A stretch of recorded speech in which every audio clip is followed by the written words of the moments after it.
क्षमा गणिसा, मैं लक्ष्मी तंवर स्वागत करती हूँ आपका अपने चैनल पे। तो कैसे हैं आप सभी? आई होप आप सभी अच्छे होंगे, खुश होंगे। मैं भी अच्छी हूँ। तो बात करते हैं प्रताप दान चारण की। आप सभी इस वाकया से वाकिफ होंगे कि कितना खतरनाक वाकया घटित हुआ है बाड़मेर में।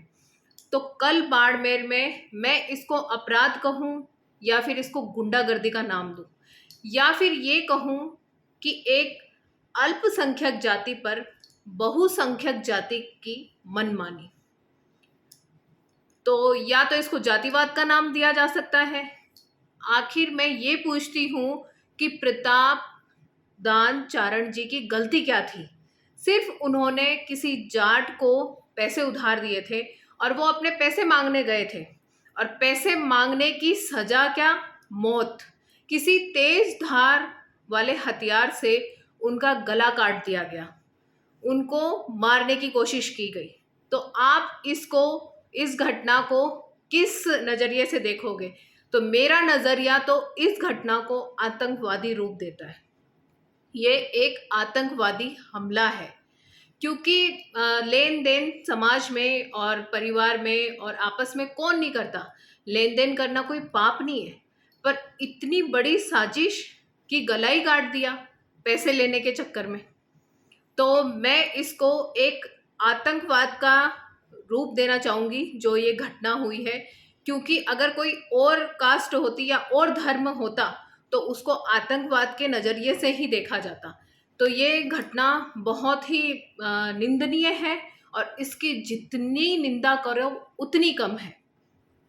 तो बात करते हैं कि प्रताप चारण जो है वो एक समाज है, चारण समाज, जिनकी समाज में संख्या बहुत कम है। या तो फिर ये कह दें इसीलिए सरकार चुप है कि इनकी जो समाज में संख्या है बहुत कम है।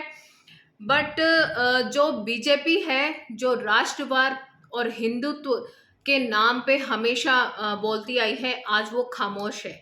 बीजेपी के जो प्रतिनिधि हैं कैलाश चौधरी, हरीश चौधरी और हेमाराम जी चौधरी, वो सभी खामोश हैं। आखिर में नेता गए कहाँ जो इतने दिनों से इतना बोल रहे थे?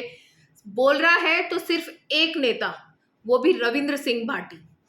रात दिन प्रताप जी चारण के साथ हॉस्पिटल में रहे, उनके डॉक्टर्स जो थे उनके साथ मीटिंग करी और आईसीयू में उनको भर्ती करवाया, और उनके पेपर्स वगैरह रात भर प्रताप दान चारण जी के साथ रविंद्र सिंह भाटी खड़े थे।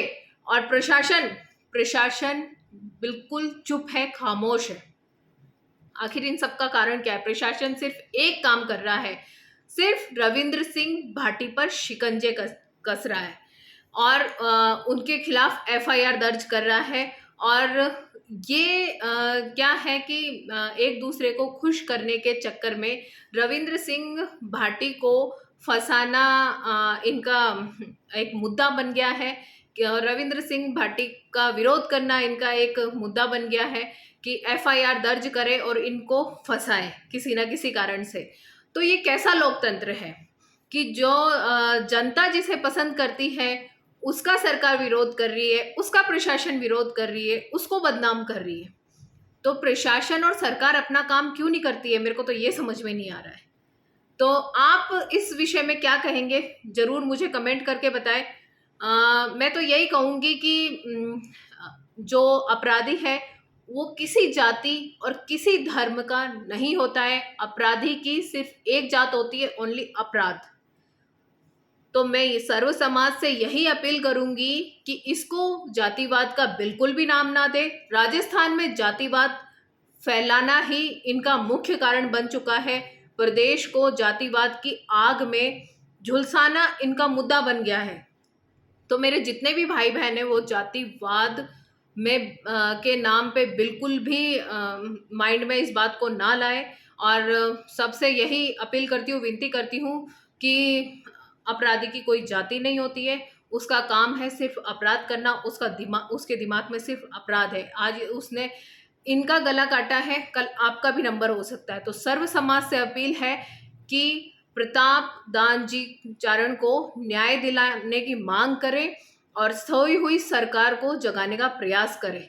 और जितने भी नेता हैं जो चुप्पी साध के बैठे हैं, कृपया करके आगे आए और उचित निर्णय, सही समय पे उचित निर्णय करें, ताकि आगे और कुछ गलत ना हो। धन्यवाद।